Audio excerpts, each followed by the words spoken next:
Have you ever felt like you were getting the dumbed down version of something really profound? Like someone was giving you the children's picture book edition of life's deepest mysteries. My brain has always worked in a specific way.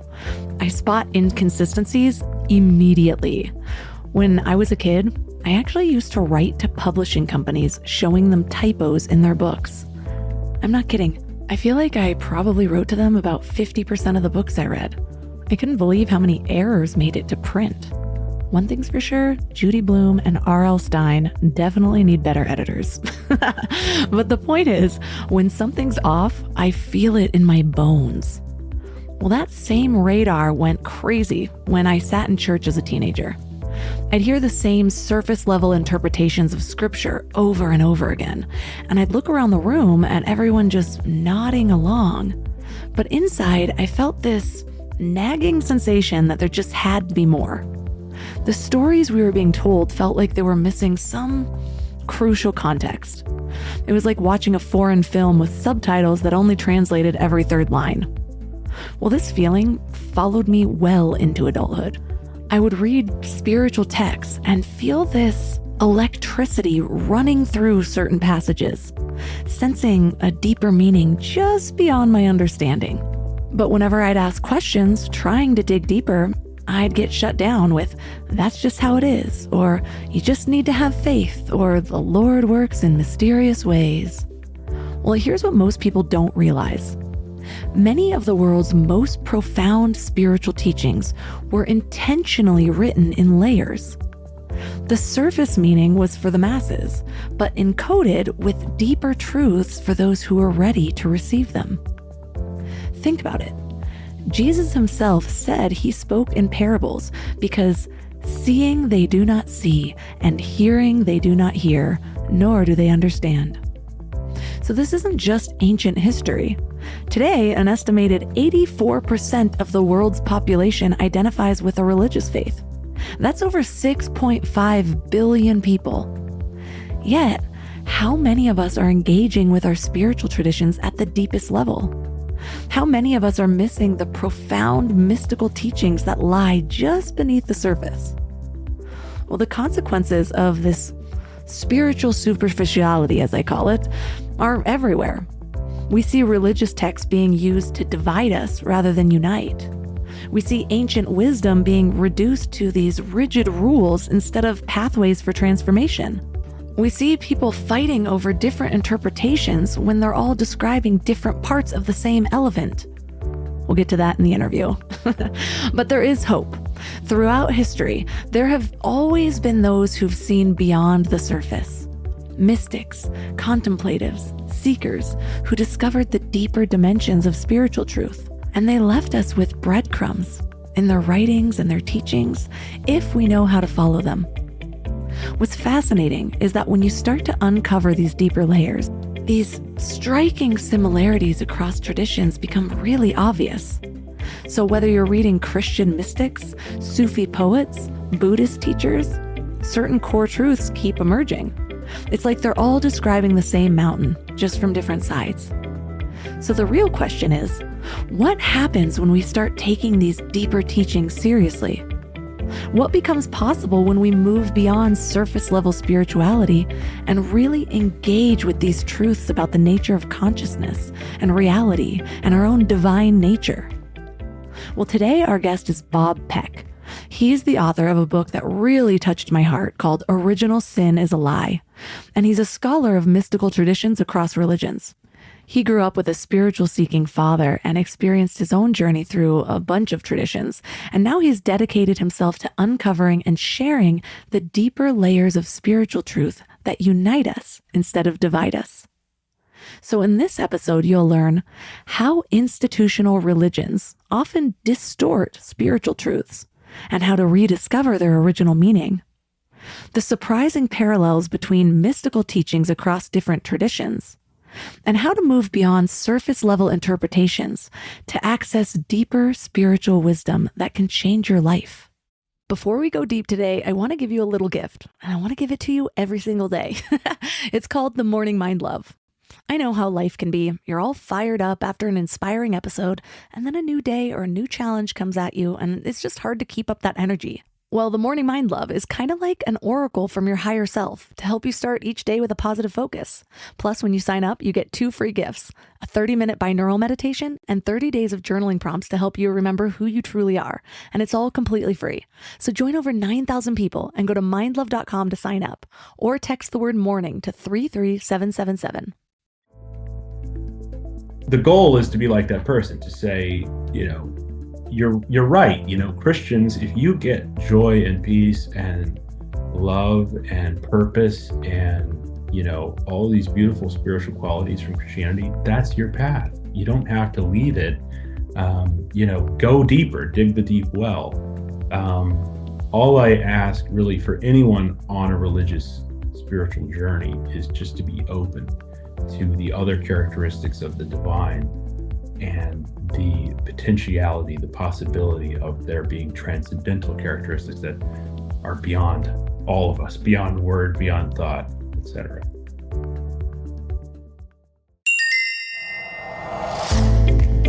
Turn up your frequency with Mind Love. Bite-sized brain hacks for seekers, dreamers, and doers. It's time to give your mind a little love with your host, Melissa Monti. I'm really excited about this conversation. I read your book 2 years ago, and I was just like, yes. And I ended up writing down pretty much every reference that you wrote in the book and purchased those as well. I found out about, probably won't be able to see it, the second coming of Christ from Yeah, you. absolutely amazing. It's been life-changing. It inspired me to get into Course in Miracles, which had popped up a bunch of times in my life, but I wasn't really ready. So excited about this. And I'm curious, what inspired you to explore the mystical elements of religion and how they shaped your understanding of spirituality? Well, it's a really great question. Even to reference the books that you're pointing to, if all I am is a commercial for Yogananda and A Course in Miracles, then I'm doing my job. I'm happy to just be a billboard to the masters and the masterpieces. I'm really lucky. The book is called, as you mentioned, Original Sin is a Lie, which some people think is, means that I had this big kind of dramatic exit from Christianity. And that's not really the case. The title is just provocative because it's good marketing. And it's true. Original Sin is a lie. No offense, Christian theologians, but I grew up basically with a kind of progressively open, spiritual seeker of a father. My mom was kind of Easter Christmas Christian on my mom's side, so we would go Easter Christmas, which I really liked. I liked to go to Episcopal Christmas Eve service and sing the songs with the family that we didn't know the words to. And in the meantime, my dad grew up Catholic, turned atheist, turned spiritualist in a very kind of, what I've learned is like a very cohesive 3-act structure for a lot of people, kind of growing up in a foundational religion and then leaving that at some point, either from their own experience or seeing the hypocrisy or at worst abuse. And he was like kind of a militant, like Chris Hitchens, Richard Dawkins atheist for a while. And then he met a woman. My parents divorced when I was 3.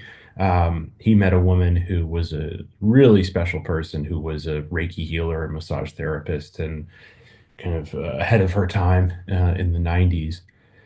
And so he had, these books lying around. And in addition to a couple of experiences where people that I knew passed away when I was a child, not my immediate family, but extended. And that really set me off. I started reading, I think Thich Nhat Hanh. I read Living Buddha, Living Christ in like 7th grade or something like that. So that was 20 years ago. Yogananda in college. And really, as I, try to point out in the book, the perennial philosophy is what it's often called. There's this cohesive strand throughout all the religions and all the major faith traditions. And that really, that strand of cohesion is the mystic philosophers. Um, the institutions are different, you know. There's a book by Stephen Prothero, who's a religion scholar, called God is Not One. And he basically kind of corrects this kumbaya notion that all the religions are the same. And, you know, they are different. It's very true. They have different methods and concepts and takes on God, etc. But boy, those mystics, there's men and women throughout history, as you know, Melissa, that have broken the veil, kind of to use that term, and ultimately they show their teachings are the same. Their teachings are that um, we all come from the divine. We have the divine in our hearts, and every being has that same, you know, fractal, if you will, of the one. And so that's, yeah, that's just always fascinated me. And it's a real joy to study the mystics and contemplate their teachings and try to integrate them. I always had this hunch. It was like this pull that at the basis, the truth underneath any distortions, it's going to be really aligned or the same. And yes, some people have slightly different focuses depending on their life experiences and what brought them to that moment or that understanding. However, the truth is the truth. And I know I almost want to argue against myself in my head, like, well, there's the subjective truth and there's like our senses and all this, but no, like the basis of reality. And I just always had this feeling. And I remember when I was searching, I didn't really know how to search, how to go deeper. I mean, it took me years to come to the understanding that I am now, because it was like you had to like read a book and then somebody mentions something. I mean, when I was in high school, we were still dialing up internet and everything. It just wasn't quite as easy as it is now to access things. And even so, when there's a predominant narrative, it's hard to get past that. Like, I mean, we've all tried searching medical information on Google and we get the first 55 pages. It's like clearly one narrative when I'm just looking for the recipe for a holistic garlic thing. But what I started to find is at the surface level of everything, yes, everything seems so different. But when you start to get to the heart of what Jesus was really saying, what Buddha was really saying, before all of the laws and the fear, it is remarkably similar. And I know part of what we cover in your book is how institutional religions often distort spiritual truths, which is not something that religious people want to hear. But can you share an example of where you've seen this happen?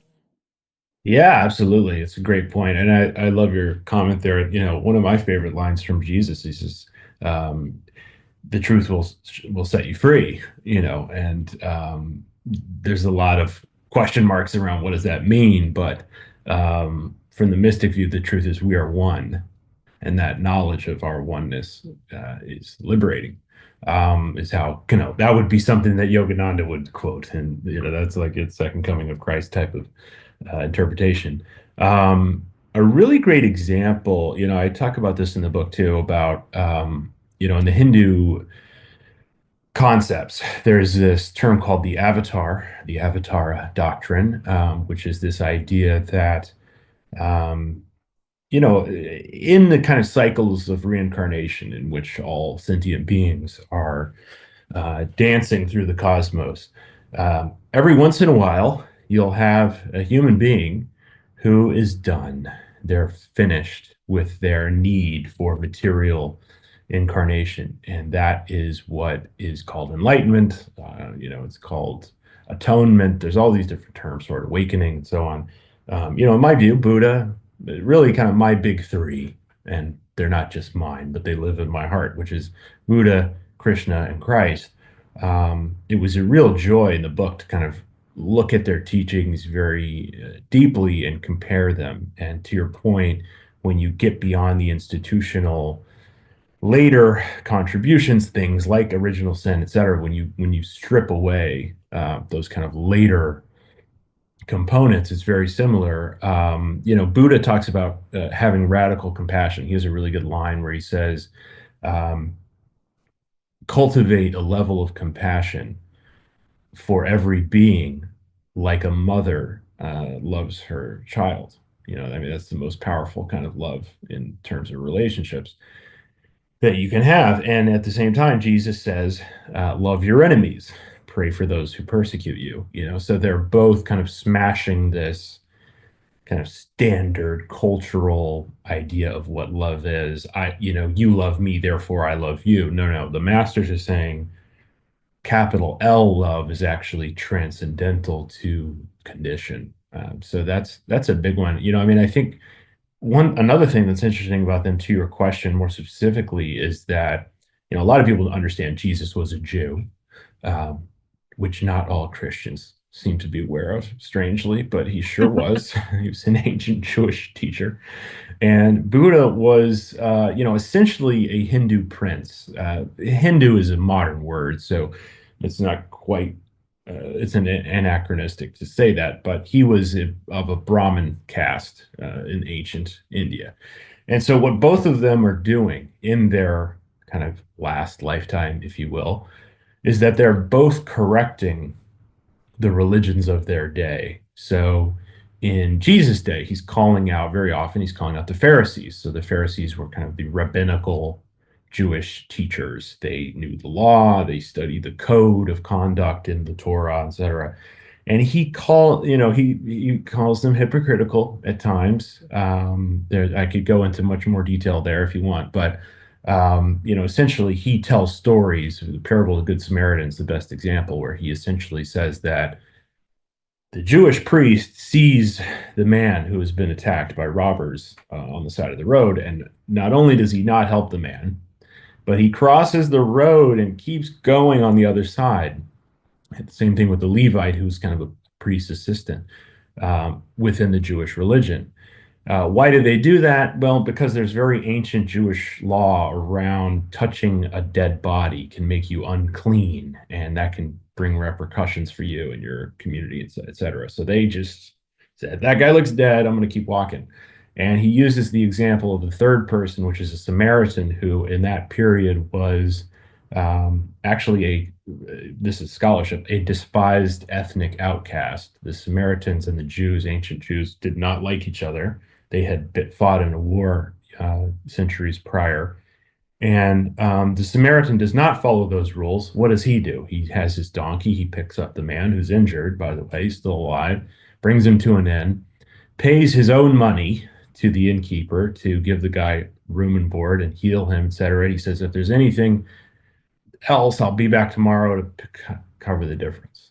And Jesus asks the man who had asked the question about good neighbor, who did the right, who was the good neighbor here?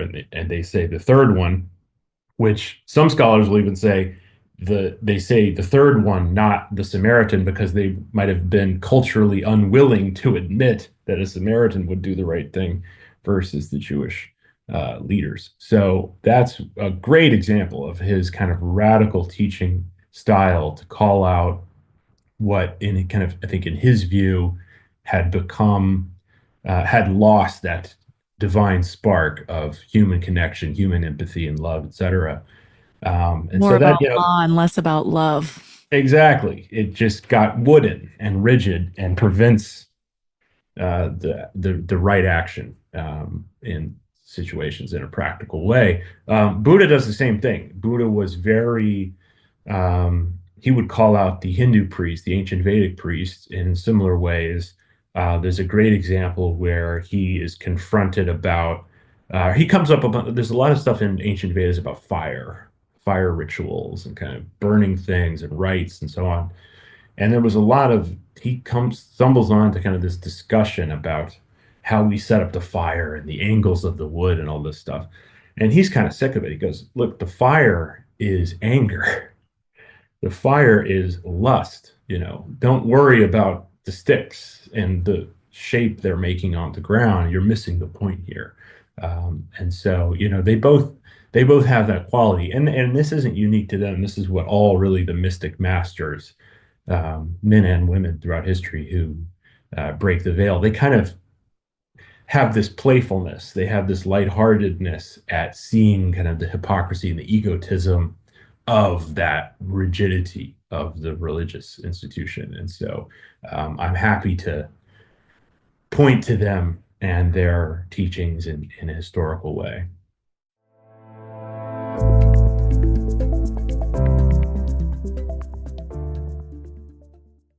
There's so much confusing information out there about nutrition and gut health.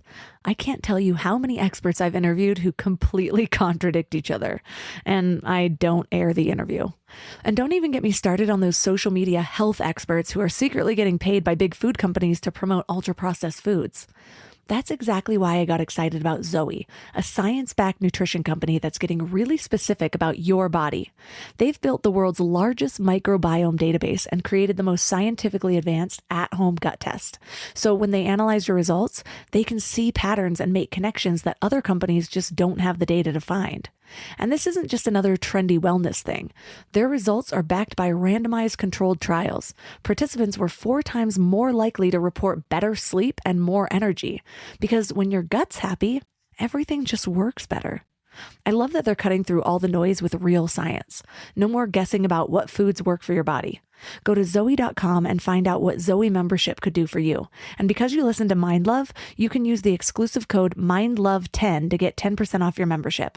As a Zoe member, you'll get an at-home test kit and personalized nutrition program to help you make smarter food choices that support your gut. That's Zoe.com. Use code MINDLOVE10 at checkout. Trust your gut. Trust Zoe. Let's talk about something that can make or break a business. Hiring.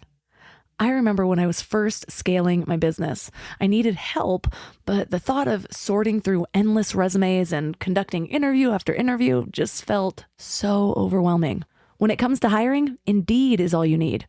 What sets them apart is their sponsored jobs feature, which puts your job post right in front of the candidates you actually want to reach. So you don't have to sit there hoping that the right person stumbles across your listing. And here's what's amazing. Sponsored jobs posted directly on Indeed get 45% more applications than non-sponsored jobs. In fact, every minute, 23 people are hired through Indeed worldwide. That's how effective their platform is at connecting the right people with the right opportunities. Plus, they make it super simple. There are no monthly subscriptions, no long-term contracts, and you only pay for results. It's exactly what you need when you're growing your business. Less hassle, more qualified candidates. So there's no need to wait any longer. Speed up your hiring right now with Indeed. And listeners of this show will get a $75 sponsored job credit to get your jobs more visibility at Indeed.com/mindlove. Just go to Indeed.com/mindlove right now and support the show by saying you heard about Indeed on this podcast. Indeed.com/mindlove. Terms and conditions apply. Hiring? Indeed is all you need. It's fascinating that people that we revere in 2 totally different religions or wisdom traditions, they have a sort of universal understanding of love and divinity. And I think that's for me is when my mind sparks, where I'm like, this is closer to the truth. All of the specifics around it are the paths, and there's multiple paths to God. There's not going to be just one path to God. Why would he do that? We all need different things. We resonate with different things. What works for my mother, what feels like it bonds her deeply to Jesus and God, doesn't make sense to me. I have too many questions. I'm like, wait, I was just having a conversation with somebody a couple days ago around the same topic. And she said, I believe Jesus is the only way to God. And so I do. And there's a lot of people dear to me that I am it makes me sad that I'm not going to see them in eternity. And, but then she did say, she's like, and I do still have a lot of questions, and I'll keep asking those questions. Like, the Native Americans were here before us. Who guided them? Who taught them? And I was like, that's a really great question to stick with, Like if somebody is getting quiet and asking God, show me the way, and this is what they're being fed, how they're being guided, what they're being guided toward. Are we going to say that's wrong? I can say that for 10 years, I sat there and I was like, this is what's resonating with me. If I'm on the wrong path, please let me know. And I just kept getting seeds towards a different outcome than what certain people would say is the right one or the only way. And so I'm curious though, I remember when I read the title of your book, you're right, that provocative marketing really called to me. I was like, that's the question. There's something there that like has felt that to me it is kept believing that, okay, yeah, God made me and I am just destined for sin without this. Isn't that also saying that he kind of made a mistake? You know, Adam and Eve failed first and it's our fault. Like, oh my gosh, sorry, we're not worthy. You made us, you know, like your story doesn't make sense to me. So I'm just curious for you, why was it so important for you to answer the overarching question of, or I guess it's not really a question, but the idea of original sin being a lie. Why is that the thing that pinpoints you and you guide your audience toward for with all of these other truths around it? Yeah, great question. And to the point of the conversation with your friend, there's so many great Christians, and there's so many great folks that are within their religious tradition, and it's not my goal to criticize them or call them out. Rather, really, my only enemy is exclusivity, right? So I'm just calling out the concept of, specialness of a certain path, specialness of a certain people. If you think you're the chosen people, well, I hate to break it to you, but you're wrong, because we're all chosen. We're all children of Creator, and you are chosen. That's true, but so's everyone. And so, yeah, the book Original Sin is a Lie, really what it means is you're inherently good or you're inherently divine. The Hindus have a really great image, I think, as opposed to original sin, which is that we're merely ignorant of our true self. That's all, because I get funny comments, and as you can imagine, original sin is a lie. That used to be the name of the account on Instagram and TikTok, and so I got a lot of good ones. And somebody said one time, "Original sin is a lie. Have you met a person?"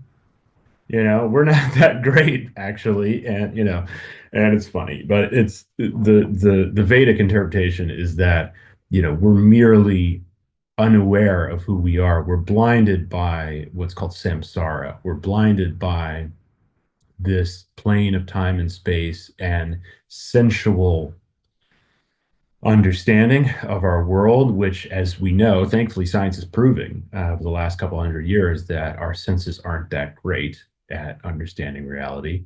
And so the mystics just take it a step further to really say that our senses can actually blind us to the true understanding of who we are. Vivekananda has a great line. He says, "It is we who put our hands over our eyes and cry that it is dark."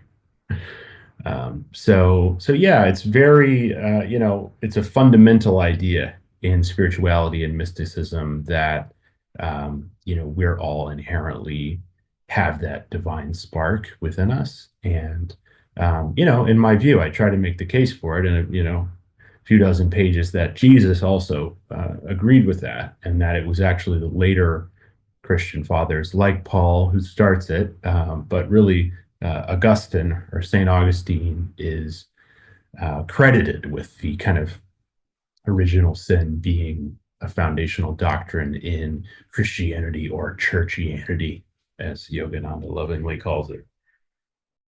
I think people don't always realize, like they've been told, well, yes, these books are in here. They were chosen by a divine council. Everything was inspired by God. And they don't always realize or stop to think, okay, what was that process like? Right. Who is in power then? And especially now, there's a lot of Christians that are awake to the corruption in the government.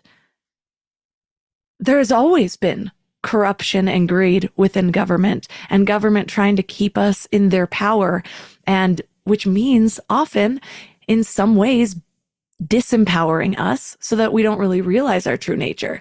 And so they don't realize also that when these conversations are happening, it's never been decided across the board. And there's actually certain things that biblical scholars actually have sort of come to the conclusions of across the board that's just not recognized by the church. And we've Yeah. been telling these stories for so long, and people don't see that, like they think they're so clear on even Jesus's birth and death and resurrection, not even realizing that if you actually read each book individually, they tell different stories. There's actually contradicting things in there.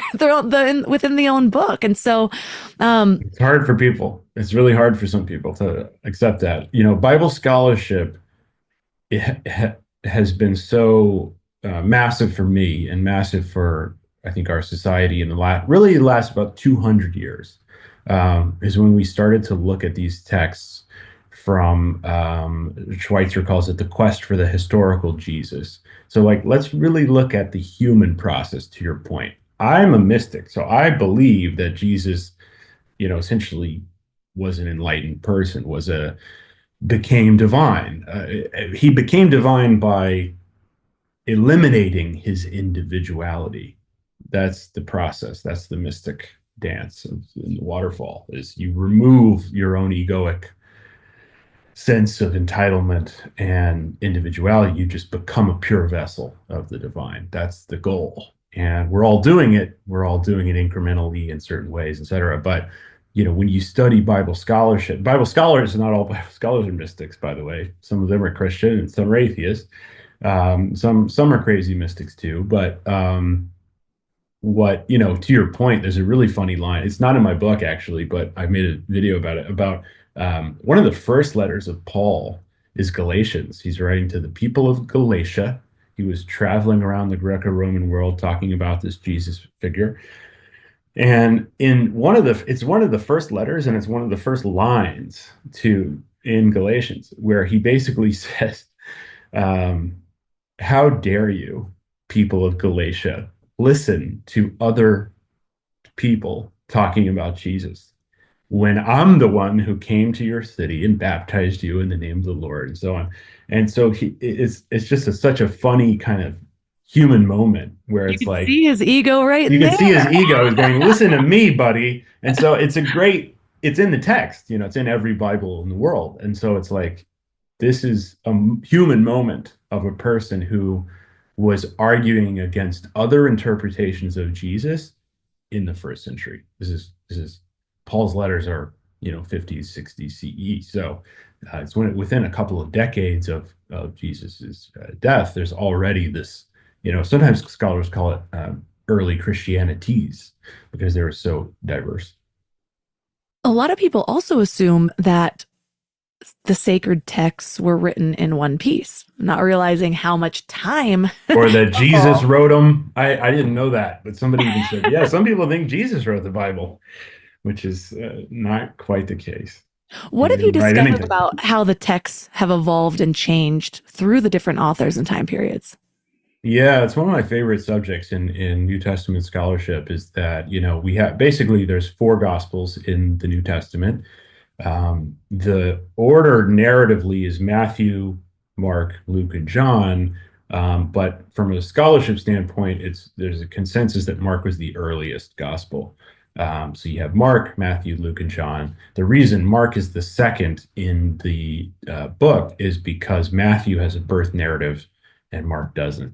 So Mark, we just come in on him getting baptized by John the Baptist as an adult, while Matthew and Luke have the great nativity stories that have so many different kind of prophetic moments to it, the story of Christmas, etc. But when you look what scholars do, it's called vertical reading, right? So the way that Christians and religious people read the text is they read what's called horizontally. So you start at the first line of Matthew, you read Matthew A to Z, Mark, Luke, and then John.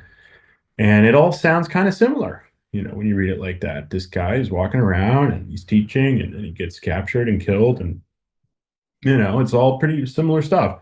Well, what scholars do is they take the same event, which, by the way, almost no events are in all four gospels. Most are in two, a few are in three. Some are in one.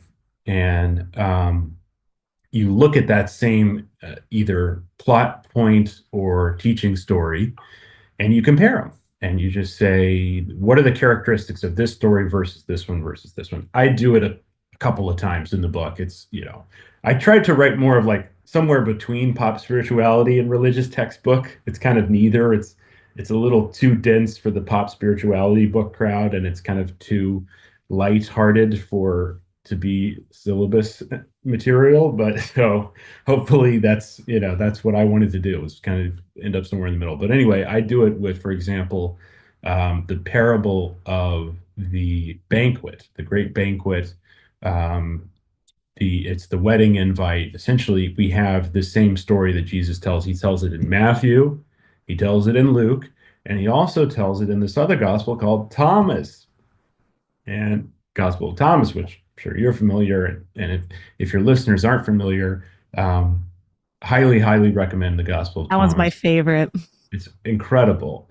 And it's another great component. I'll come back to the parable comparison here, but it's another great component of the humanness of the Bible's formation, because it's very early. It's a sayings gospel, meaning that it's 114 sayings of Jesus, just rapid fire. It's just Jesus said, da, da, da, da, da. And we didn't have it until about 70 years ago. We found scraps of it about 100 years ago in a garbage dump in Egypt, in ancient kind of where there's a lot of ancient texts we found. We had scraps, but we also have for all this millennia, we've had letters of the church fathers saying this one's legit, this one isn't, this one's legit, this one isn't. And so we knew Gospel of Thomas existed. Well, we found it. A shepherd in Egypt. It's called the Nag Hammadi Library, the Nag Hammadi codices. They're not actually scrolls; they're books that were found under a boulder in these jars. It's about 50 different texts, and the Gospel of Thomas is one of them. It's extremely important. It's very early, and because also about 40% of Thomas has parallels in the New Testament, four New Testament Gospels. What's interesting about them, to come back to the comparison between Matthew's version, the Matthean author's version of the Great Banquet parable, the Lucan author's version of the Great Banquet parable, and the Thomas author's version of the Great Banquet parable, is they are different. Thomas is the simplest, and that's the case in all of the parallel material. Thomas is the most threadbare versions of the teaching, which could easily imply, and scholars do imply, this is a healthy debate about this, but some scholars believe that means that Thomas was first.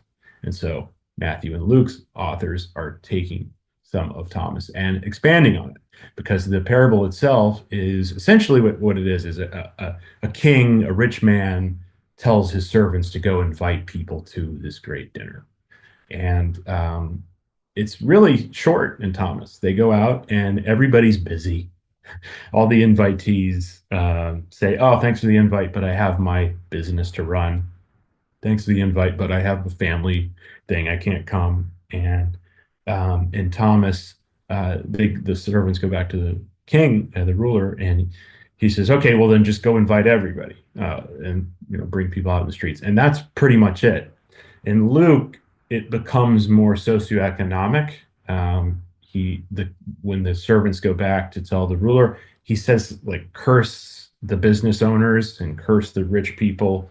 That's a big theme in Luke, is kind of poor. It's the advocacy of the poor gospel. Whereas in Matthew is much more sectarian Jewish gospel. It's concerned with the law. The Jesus in Matthew is much more concerned with the prophets in the Old Testament, etc.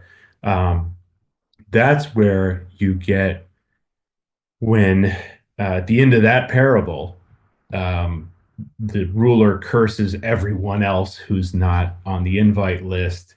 Specialness comes in.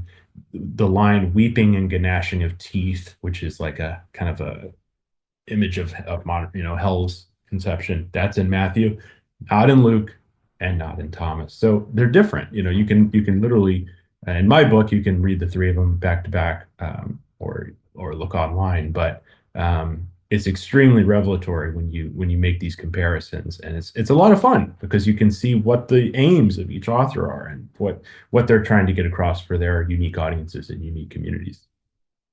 Yeah, I've read probably like about 12 of Bart D. Ehrman's books. And Mm-hmm. I really love You're a how he pro breaks then. things down. Yeah. I love how he breaks things down. And I also like to make sure that if I, because I believe that we're fractals of God. We've each come here for a unique experience to gain a little bit of a different understanding.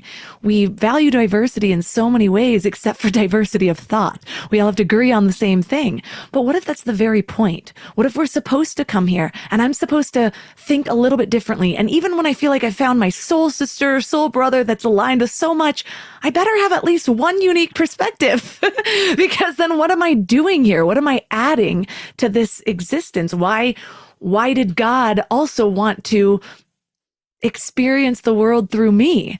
And so when I am reading a bunch of Bart D. Ehrman's books, which has been so eye-opening, I also want to read like Marcus Borg, where Bart Ehrman went in and he was very Christian, and then he it kind of red pilled him and he's like, hold on. And now he doesn't Right. identify with that as much. Marcus Borg, similar, but he came out with a different outcome. He considers himself more of a Christian mystic now, but he's still really identified with Christianity. Then there's books like or Jesus and the Lost Goddess. And I just want all of the different perspectives so that I can tune in and say, all right, now what is this guiding me toward? What do I feel like I actually still need to know versus what doesn't matter, but it more so matters what this just sparked in me and what I feel like doing afterwards and how I'm going to share the message of love with all of these different inputs. And so often we're arguing about these specifics when we don't step back to think, does that matter to me and my life path and what I'm going to do with this information? Or is it just, again, now my ego's being activated instead, which is kind of the opposite of diving into the wisdom traditions, is to activate the love side of you, the God side of you, not the ego part. So all that being said, I think it's just really important to have different perspectives, even if they don't agree, and then tune in and say, now what am I being guided toward? What feels right for me? What am I moving forward with this information? Yeah, I love how you put that. It's no surprise that you have a very well-known podcast because you just framed that very well, which is a challenging subject in terms of, there's a lot of different angles I could go in that, but what I would start with is to say modern psychology has been really useful in showing us the differences of our, you know, kind of neuroses and traumas and psychological kind of aspects and qualities. People are different, some people are extroverts, some people are introverts, some people, there's all these different ways of explaining different human minds and human consciousnesses. And so, there's this idea in mysticism about the mirror, right? Is that kind of everything in our own lives and our own incarnations are designed to be exactly proportionate to the needs of your own complex. And I really believe that. And so I think that's speaking to what you were putting out there. Where can I go? What's inspiring me? What's sparking me? Kind of, the terms are like glitches in the matrix. It's like you kind of get little signs, you get little moments where it's like, okay, cool, you're following it, you're following the breadcrumbs. I will say from like a counter argument standpoint, I had an Apache teacher who's in the book who passed away a couple years ago now, sadly, but where can he go? He lives right here, but he would say, don't get spiritual indigestion. Because I was reading all the books and all the different teachers, and Ramakrishna has a similar line where he says, many shallow wells don't get the water, one deep well does. So I think that there's actually a period of It does seem like there is like an exploratory period where you kind of do want to try all the bites of the buffet and, see what you like and see what your preferences are. And then it does seem like there's a shift into a period of your own spiritual practice. You say, okay, I'm going to zoom in on this one, and maybe it's 10 years or five, or three or 20, I don't know. It's not for me or anyone to tell anyone what that period is, but it does seem like there is usefulness in kind of uh, trying it all and then zeroing in on what is designed for your own awakening. I love that. And I go back and forth because on one hand, I do have the belief that sometimes more information is just a fancy form of procrastination to actually doing the work. Correct. On the other hand, I love learning. I am a lifelong learner. I've always got 9 books going on, but I Me just have too. to remember like, okay, I've now read 27 books in the last year on this topic. Have I sat down to pray? Have I sat down to meditate? Have I integrated it? Or am I just like going through it? And so I love that because that's the digestion period for me, And so I totally agree with what he's saying. I also wonder because one of the themes that was like an aha for me in my research was we've talked about how kind of egos come into play, how politics come into play, but also we all know at this point that government needs to control their population. To what level that is, we might disagree on a little bit, but I mean, my husband and I have talked about it.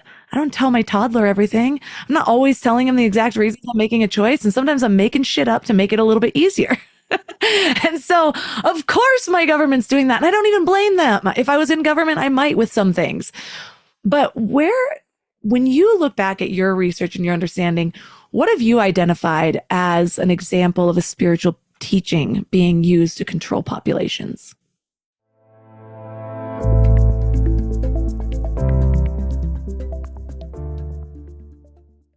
This show is sponsored by BetterHelp. You know how everyone talks about red flags in relationships? I think we need to flip the script. What if we spent more time looking for the green flags, the little signs that tell us, yes, this is good, this is healthy? My journey with therapy has taught me something powerful. It's not just about fixing what's broken. It's about building something beautiful. It's about learning what healthy relationships actually look like and then creating that in our own lives. And that's why I'm excited to tell you about BetterHelp. They've made therapy so convenient and accessible, serving over 5 million people worldwide.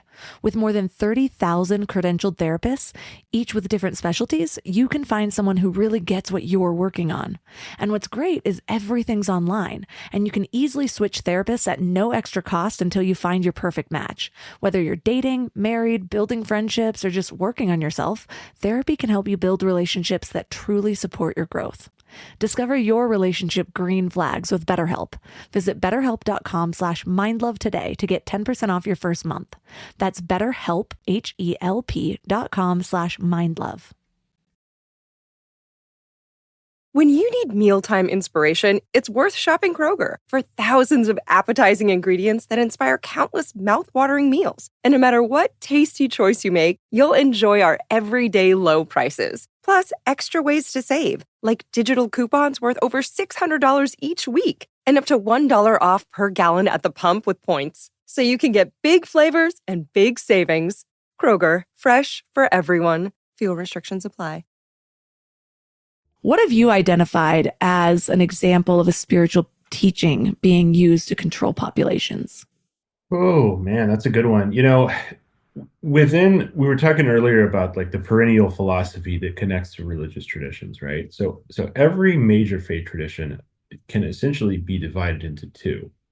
Most of them can be divided into much more than that.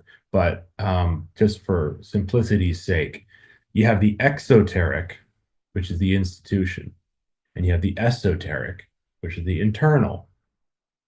That word esoteric has kind of become a popular kind of descriptor of a lot of spiritual paths and techniques, etc. But really, all it means is the esoteric traditions don't need mediators. You can access Rumi has a great line. He has a million, but he says, "I searched for the divine in churches, temples, and mosques, and I found the divine in my heart."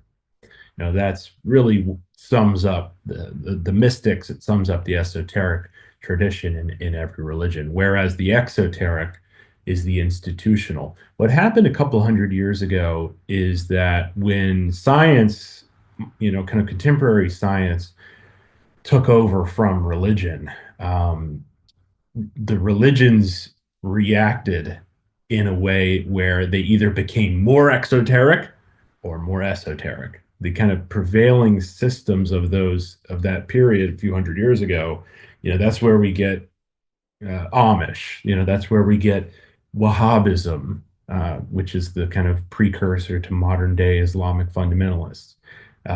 Really staunch, kind of Handmaid's Tale stuff. Religion went into like, let's really be rigid and secure because science is wrong and they're trying to disprove us, etc. Or the mystics. A lot of people uh, kind of veered off in the other direction where they said, we're disproving things about religion, but there's also transcendental information beyond science, beyond matter, beyond the material that aligns with my own experience. And so yeah, I mean, I think the the exoteric traditions, the institutions aren't all bad necessarily, and that's speaking as a mystic. Historically, they're the ones who kill the mystics. So from a historical standpoint, the Inquisition, that's the exoteric institution. But as a whole, community is okay. It's all right to have fellowship, is the term in Christianity. Satsang in Hinduism, Sangha. In Buddhism. It's okay to have a group of people trying to figure it out together. In fact, it can often be useful. Um, but you just got to be aware that egos are involved and power is involved. And I think, especially within kind of spirituality and religion, that specialness component can come in so quickly that, I'm God speaking to me, and it's like, okay, be careful. Be careful with any of those kinds of actions and phrases, etc. Why do you think institutions often reject their own mystics, even? Well, ironically, sometimes centuries later, they'll re-embrace them because at the time they were unpopular.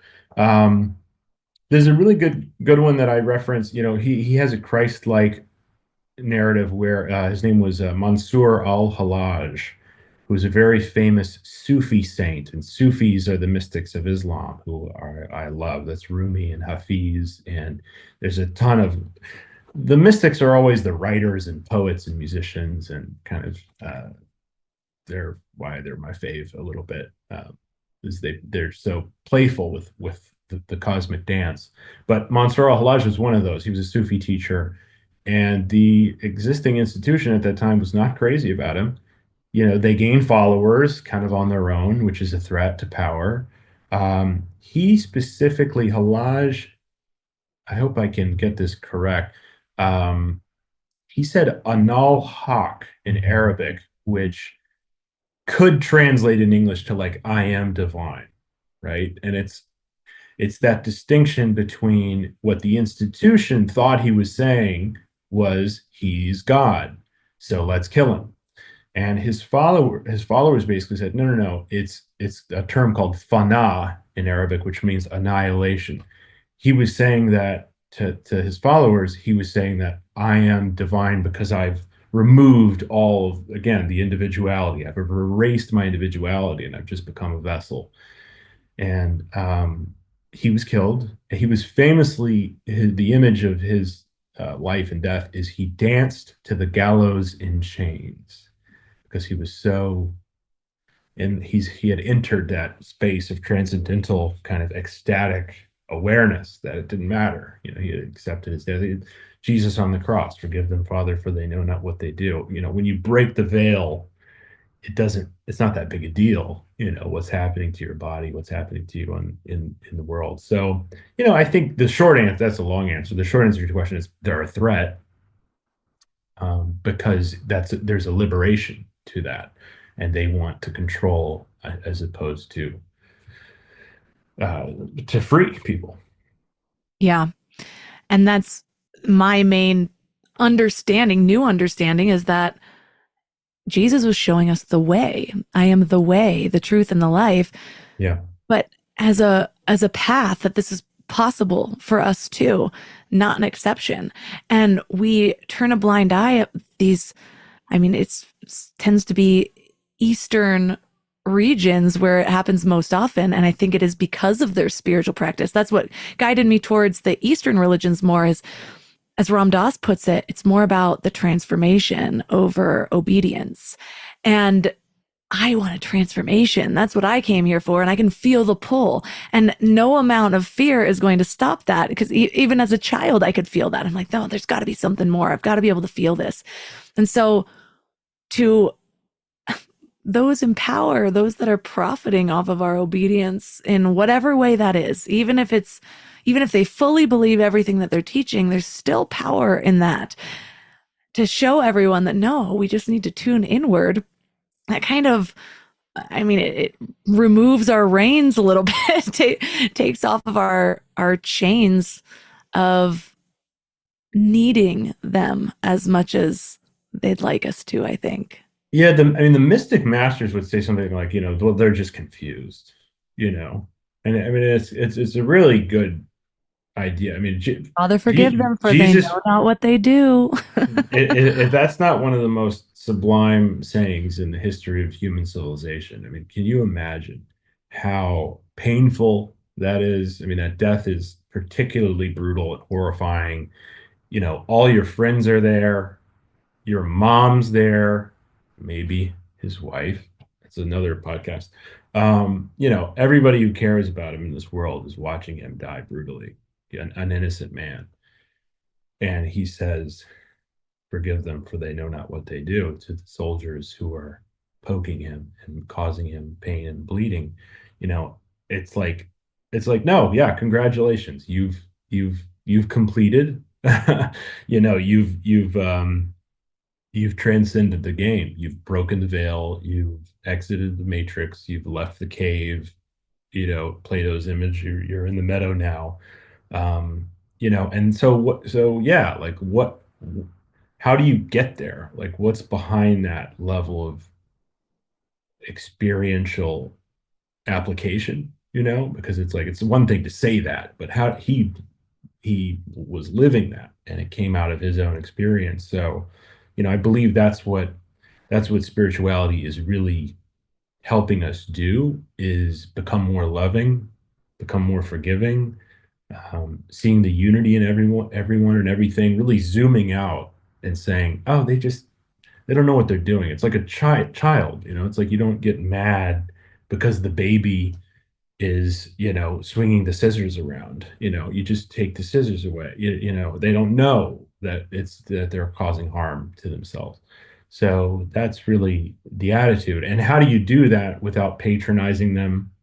Kind of, I'm so high and mighty and they're so low, and they don't understand. No, you do it from a place of, again, that Buddhist kind of motherly love. Can you have that sense of motherly compassion for every being? It ain't easy, but it seems like that's how the shackles come off. There was another point you brought up in your book that I ended up diving deeper into, but you talked about the Gospel of John's use of logos and how it parallels concepts like Tao and Taoism, Brahman and Hinduism, which, by the way, when I really understood more deeply about the Tao, which I got from Ram Dass, man, I needed that visualization. I needed that understanding to grasp certain things.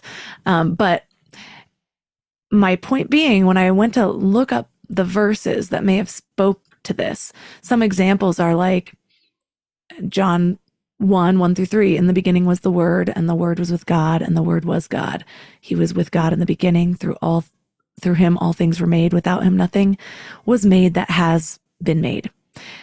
And I'm sorry, but if you think that there's just one obvious, straightforward interpretation to that, then you're nuts. You've just been told the same thing too many times. You could sit there and take little pieces of that and spin it 100 different ways, depending on your experiences. I know what I believe. I've gotten a lot from the second coming of Christ. I love his his identification of what is word. Word is intelligent vibration plus meaning. And those two things are the basis of all creation. And that calls back to the quantum physics. And to me, that's the one that makes the most sense. But we're just told in Christianity, oh, word is obviously Jesus. Yeah, because that's a common nickname for someone. Like, Right. it's The just Logos. funny. We're That told, carpenter. yeah, we're told the basics. If we've been going since we were younger, we get the bare basics from pictures of Noah's Ark and all this stuff. But it's like, no, sit there, allow it to unlock something in you. See what arises. Jesus talked about how he spoke in parables. And why? Because it's just like we learned in marketing. You don't you don't try to be confusing. You speak through stories because stories are what moves us. That's what behavior changes, not just all the facts. And so why would he give us a literal Bible if his whole life was around parables and saying things in such a way that it unlocks different interpretations for each person? Absolutely great point. Yeah, you mentioned that line a couple of times now, John 14:6, which I think of all the Christian comments on my videos over the years, content over the years, that's the most common one.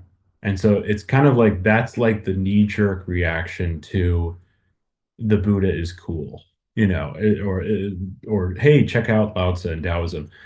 Well, but John 14:6, buddy, it's almost like this excuse for exclusivity. And it's such a bummer, right? Because it's like, oh, you're stuck on this English translation of Latin, of Greek, of Aramaic. I mean, Jesus spoke in Aramaic, and the first Gospels were written in Greek. So that means that the very first written versions of the New Testament were already a translation. And this isn't, this is Bible scholarship. It's not like I'm just this crazy guy on the internet. Like most of what I've said, hopefully, can be fact checked by academia. So there's a translation issue with these verses, to your point, in terms of validating the need for contemplation and bringing in the need for contemplation on what does that really mean beyond what a couple of white guys in America wrote in the 70s, to like the NIV to translate the KJV. The way that I respond to John 14:6 is similar to how you were kind of reading the Logos line. And there's a couple of reasons. If you don't mind, if I'll contextualize this one briefly, because I've gotten good at it over the years, which is, one is the translation piece, but two is it's useful in studying these teachers historically too. And Yogananda will add to this, other mystics will add to this. Scholarship isn't quite there, but it's getting there, which is that whoever the teacher is talking to in the story is actually very valuable at helping us understand the meaning. So when Jesus is speaking to very large crowds, for example, Sermon on the Mount, it's pretty direct. It's pretty literal. Blessed are the poor. Blessed are the peacemakers.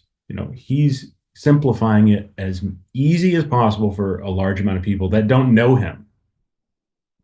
Secondarily, you have small groups or kind of like a single questioner in a small group, and that's really typically where the parables come in, is when he's giving the answer in the form of a story. That's critical thinking, to your point. The third, contextual audience circle, if you will. You have the large crowds get the little direct, kind of small groups, or the questioners get the parables. The third group really is the disciples. And so the disciples are people that are living with the master. They're traveling with him. They're studying, they're fasting, they're meditating, they're praying all the time. They understand him better than everybody else. They ought to, or they should. And John 14:6, he's specifically speaking to the disciples. He says, I am the way, the truth, and the life. So early, I am is when you're from Exodus. That's the answer that God gives to Moses when Moses asks the burning bush, the mystical experience he has. What are you? Um, God says, I am what I am. So I am is very powerful. It's beingness, essentially, eternality of beingness. And Jesus says, I am the way, the truth, and the life. No one comes to the Father except through me. Earlier in John, this is the last piece here. Earlier in John, he also says, before Abraham was, I am. Abraham's the ancient founder of Judaism, right? So he's not talking about this carpenter body from Nazareth. How could he if he was before Abraham? The body of Jesus wasn't before Abraham, but the eternal consciousness, the awareness, the unity consciousness of unconditional love and seeing all as one. That's the I am. And I would even go so far as to say, and it's true, that is the only way to the Father. The only way to the Father, to heaven, is through identifying with the I am unity consciousness of unconditional love, which he did. So there is truth to what he's saying, but it requires that level of like symbolic spiritual language, understanding of the disciples and their proximity to Jesus, and knowing who he truly was when he was referring to himself in these ways, using terms like I am. And then the last thing about 14:6 is, which I can never reply in Instagram comments to contextualize. I saw this. The last thing is, a lot of mystic teachers use this kind of language. The Buddha says, I am awake. Krishna has a whole couple of pages in the Gita where he says, I am the fire on the funeral pyre.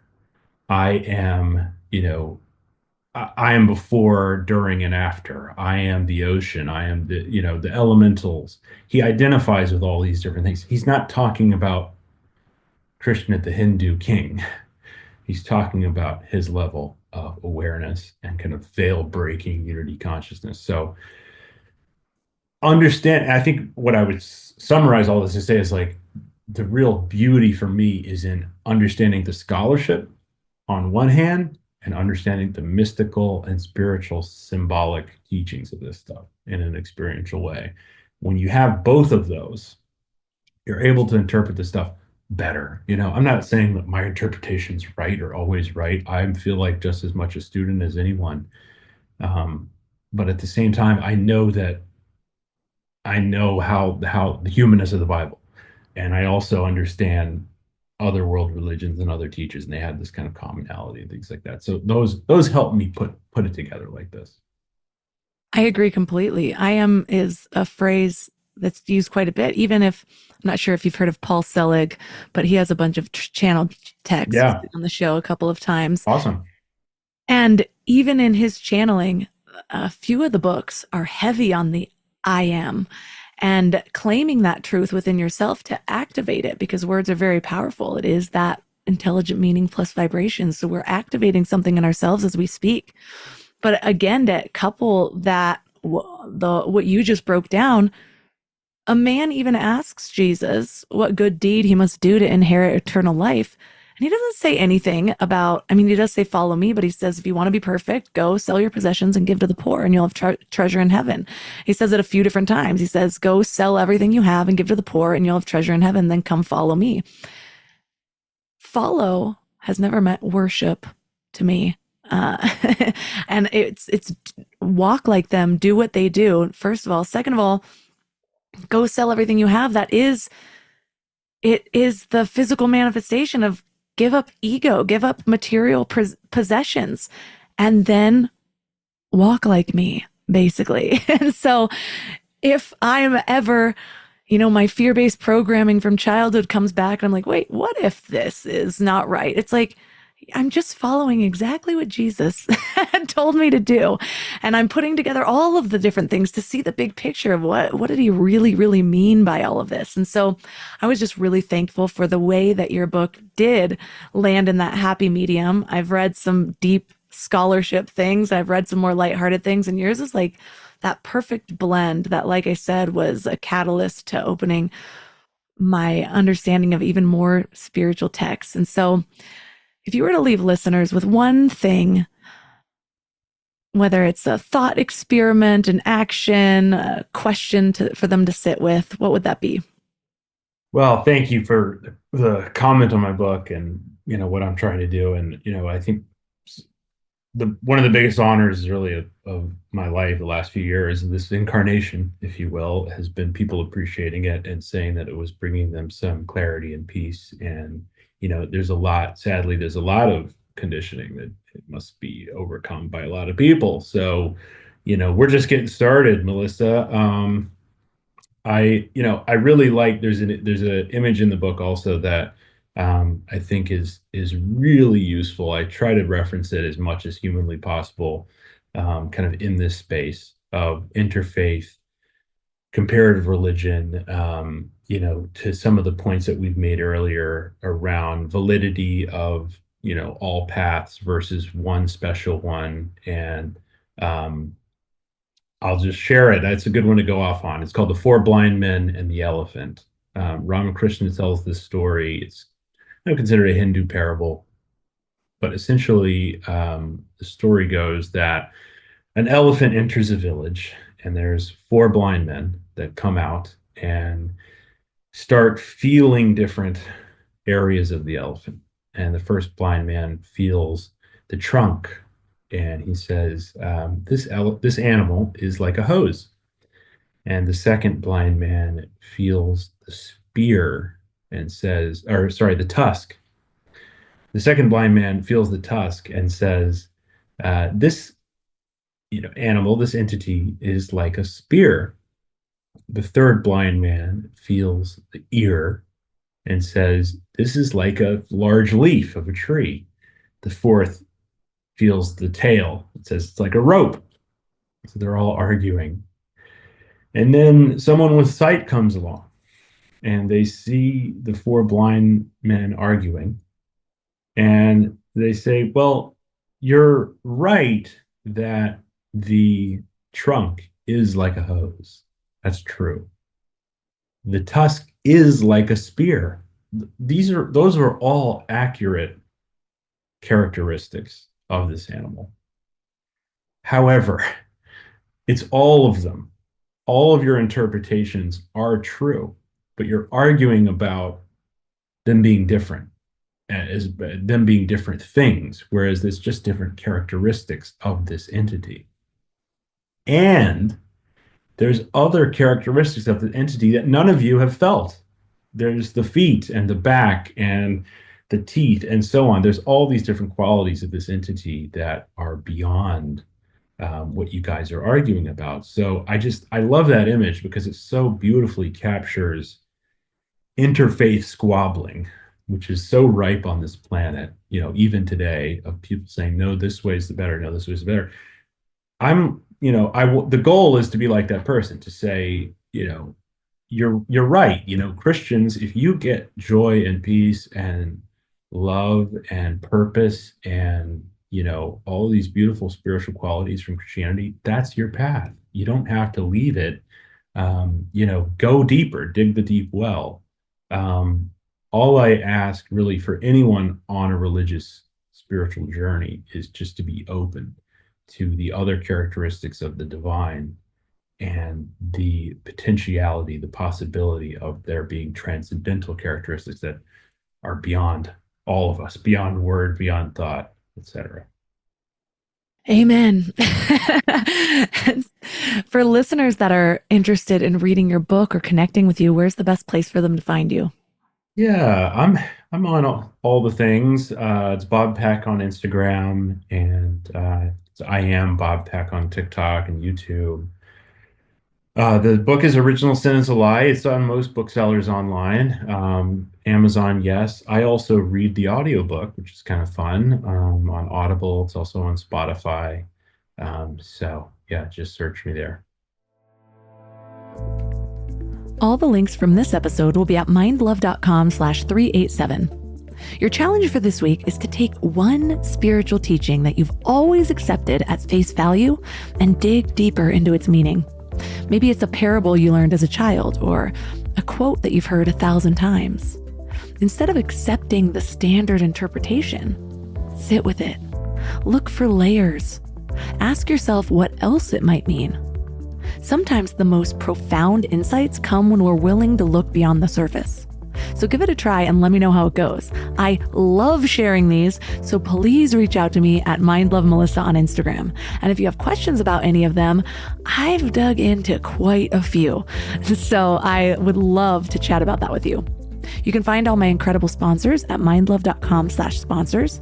And if you're not already part of the Mind Love Collective, we have some really exciting things coming up, and members of the collective will always get special discounts. And right now, the program is still only $120 for an entire year of growth. There's a new focus every single month. Many people just wrapped up Vision, but whenever you start at number 1. You can catch up with us. You can go at your own pace. I've designed it to work flexibly the way you work in your life so that it's not another failed goal. The value inside is worth 10, 20 times the cost of the entire year. So it's truly the best time to join our community of seekers and expand our consciousness together.